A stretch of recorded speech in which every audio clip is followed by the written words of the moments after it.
2025, l'année qui débute, marque à la fois les 15 ans du terrible séisme dévastateur en Haïti et le bicentenaire de la dette imposée par la France à son ancienne colonie.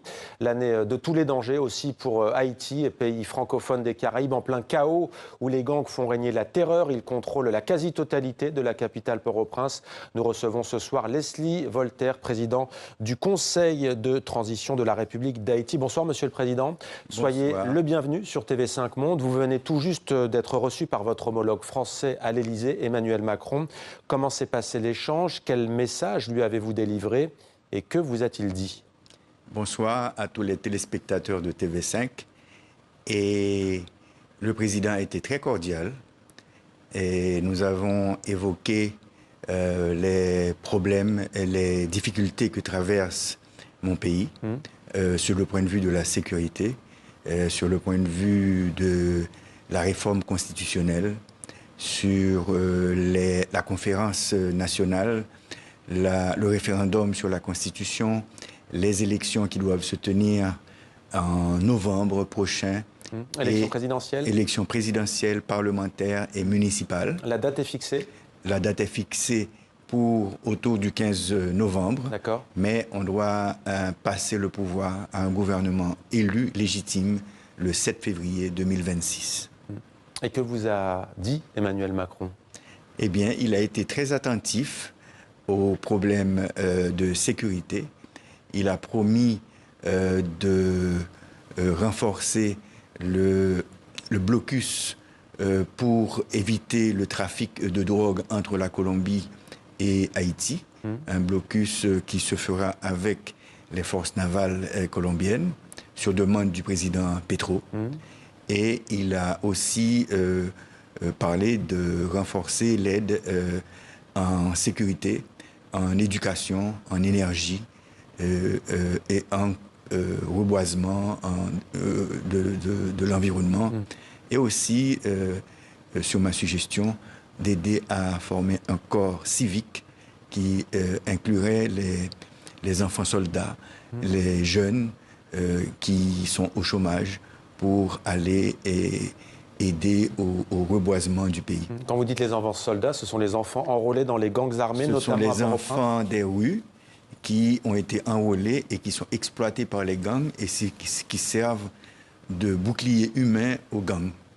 Comment expliquez-vous, Monsieur le Président, qu'en Haïti, ces gangs armés soient aussi puissants au point de contrôler désormais, on le dit depuis maintenant des mois, une grande partie de Port-au-Prince? D'abord, ils avaient été soudoyés par des politiciens et des hommes d'affaires très puissants, mais maintenant, ils se sont indépendisés et libérés et ils contrôlent un trafic de cocaïne et d'autres drogues illicites. Ils contrôlent un trafic de munitions et d'armes. C'est un trafic très lucratif. Et ils font aussi un trafic d'organes. Trafic d'organes? Oui. C'est-à-dire? C'est-à-dire qu'ils tuent des gens et enlèvent leurs organes et les exportent vers l'étranger. Comment Haïti a-t-il pu en arriver là? Eh bien, c'est depuis le tremblement de terre. On a eu un effondrement de l'État. Ensuite, on a eu une présidence qui a légalisé les bandits. Et d'ailleurs, qui avait un slogan de bandit légal et qui s'est associé aux bandes armées et qui ont contrôlé le pays. La présidence, dites-vous, a légalisé ces gangs armés? Oui, c'est bien ça. Sous quelle présidence? Michel Martelly, l'artiste. Ouais. Pourquoi? Pour contrôler le pouvoir, pour avoir un pouvoir de milice qui contrôle le pays. Ça, Michel Martelly, ancien artiste, vous l'avez dit, il a toujours nié? Bon, il a toujours nié, mais les Américains et les Nations Unies l'ont mis comme un associé au gang et ont sanctionné. Le 7 juillet 2021, Leslie Voltaire, le président haïtien Jovenel Moïse, était assassiné chez lui par un commando. Cette tragédie a-t-elle aussi précipité la crise généralisée, politique, sécuritaire, économique? Oui, tué par un commando d'anciens militaires, de vétérans colombiens. Ça s'est avéré désormais? L'enquête l'a prouvé? Ils sont en prison. Il y a une vingtaine qui sont en prison et qui étaient associés aussi à des policiers haïtiens qui sont aussi en prison. Juste avant que la question n'échappe, parce que nous-mêmes dans nos journaux, nous parlons beaucoup de Port-au-Prince. On sait peu de choses sur les campagnes en Haïti. La situation y est moins violente? La situation est calme dans 8 régions géographiques qu'on appelle les départements géographiques. On en a 10 départements. Et dans la zone métropolitaine, tout le monde dit 85%, mais je pense que c'est moins que ça. Et aussi dans l'Artibonite, qui est la vallée où on produit du riz, les policiers, les militaires et les soldats kenyans qui font partie de la force multinationale ont pourchassé les bandits et ils ont réduit l'influence des gangs dans cette région. Samedi, au moment où vous rencontriez le pape François, on va y venir dans quelques instants, le Kenya annonçait le départ d'un nouveau contingent pour votre pays, 217 policiers. On peut dire qu'aujourd'hui, le contingent est porté à 1000 hommes. Le contingent est porté à 800 hommes. 800 hommes. 600 Kenyans, à peu près 30 Jamaïcains, 150 Guatémaltèques et à peu près 8 ou 10 Salvadoriens, mais les Salvadoriens seront 80. Venus du Salvador. Quel bilan tirez-vous de cette aide qui a commencé il y a 6 mois, fin juin? Eh bien, c'est une aide qui est appréciée par les Haïtiens, mais qui n'est pas assez efficace dans le sens où on nous avait promis 2500 troupes et on n'a qu'un tiers. Maintenant que le secrétaire d'État Marco Rubio aux États-Unis a annoncé qu'ils vont financer la force multinationale, probablement que le président Ruto va envoyer les 400 Kenyans qui restent. Nous, on a déjà plaidé aussi aux Nations Unies pour transformer cette force multinationale en une force de maintien de la paix, pour garantir... Sous le mandat de l'ONU? Sous le mandat de l'ONU, pour garantir le financement, parce qu'on ne savait pas si les Américains allaient continuer avec le financement. Vous nous confirmez ce soir que les Américains vont continuer? Le secrétaire d'État Marco Rubio a annoncé qu'ils vont continuer. Et on n'a pas encore reçu le visa des Nations Unies parce que la Chine et la Russie s'opposent à cette force de maintien de la paix. La Chine à cause de nos liens avec Taïwan et la Russie à cause des Américains qui soutiennent l'Ukraine.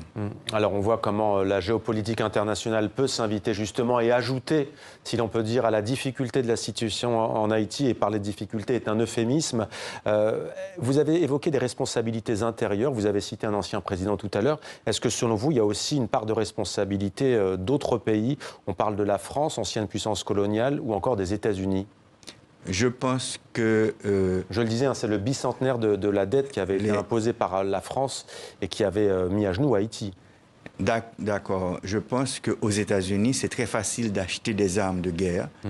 La diaspora haïtienne, avec d'autres personnes aux États-Unis, peuvent acheter des armes et des munitions et les envoyer à travers la République dominicaine.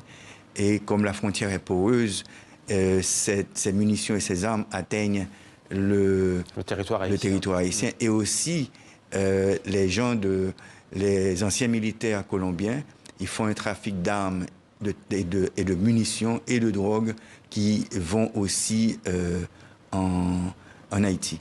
Donc il y a cette raison. S'agissant de la France, est-ce que vous, en tant qu'ex-puissance coloniale, vous avez été satisfait par ce que vous a dit Emmanuel Macron? Est-ce que vous attendez plus? Est-ce qu'il faut une réparation, par exemple, s'agissant de cette question de la dette? Il faut dire que c'est le président Macron qui a évoqué la dette et que nous appelons la rançon. Et, la rançon. La rançon et la réparation. Nous disons que pour la réparation, il faudrait que dans les livres d'histoire, les Français, les élèves, les étudiants, la population sachent que la France a eu à établir un système esclavagiste en Haïti au XVIIe et au XVIIIe siècle et que ce système esclavagiste a des séquelles sur Haïti. Il faudrait que les élèves et les étudiants français sachent que la monarchie française a inventé un code noir qui classait les Haïtiens en plusieurs catégories, blancs, carterons, mulâtres, et Sakatra, Grimaud, etc., qui sont toujours en vigueur en Haïti. Et en ce qui a trait à la rançon, le 17 avril 2025, le roi Charles X a envoyé une flotte menacée. 1785. Vous avez dit de 1885. 1825. Oui, 1825. Vous avez dit 2025. Il y a 200 ans, on va dire. Il y a 200 ans. Bientôt, il y a 200 ans jour pour jour. Et le 17 avril, le président Macron a dit qu'il va annoncer quelque chose. Ouais. Une reconnaissance. Probablement. Au printemps prochain, on suivra cela. L'administration Trump, Monsieur le Président, a décidé de geler les programmes d'aide, d'expulser les migrants haïtiens et de bloquer l'accueil des réfugiés haïtiens. Vous parlez de mesures potentiellement catastrophiques. Concrètement, pourquoi? Quelles conséquences? Oui, on a à peu près 200 000 Haïtiens qui ont bénéficié d'un programme du président Biden pour aller s'installer pendant 2 ans et travailler et envoyer des transferts d'argent en Haïti. Si ces 200 000 personnes reviennent en Haïti, on aura moins de transferts. Mais il faut dire aussi que le gouvernement dominicain expulse 10 000 personnes par semaine vers Haïti et aussi que la violence armée a déplacé près de 700 000 personnes de leur foyer et de leur quartier. Donc ça nous fait un problème où si le gouvernement du président Trump annule l'aide alimentaire, l'assistance humanitaire et l'aide au développement, ça va faire mal. Ouais. Et un dernier mot, vous avez rencontré le pape François samedi, il y a quelques jours. Il cite souvent Haïti dans ses discours, notamment Urbi et Orbi par exemple. Que vous a-t-il dit? Bon, d'abord, dans son encyclique Laudato Si, il prêche pour la maison commune, qui est la régénération de la planète. Il prêche aussi dans Urbi et Orbi d'une relation fraternelle et de solidarité avec les peuples. Et la paix en Haïti. Et moi, il prie toujours pour Haïti. Merci. Il n'aura jamais une occasion. Mais moi, je lui ai demandé d'initier une conférence internationale de solidarité avec Haïti, ce qu'il a écrit de sa main sur une feuille de papier. Eh bien, voilà une information à retenir, une conférence internationale pour Haïti sous l'égide du Vatican. Merci beaucoup, Monsieur le Président Leslie Voltaire, d'avoir répondu à nos questions ce soir en direct sur TV5 Monde. Merci. Merci, Monsieur Mohamed Kassi. L'actualité culturelle de ce journal à présent.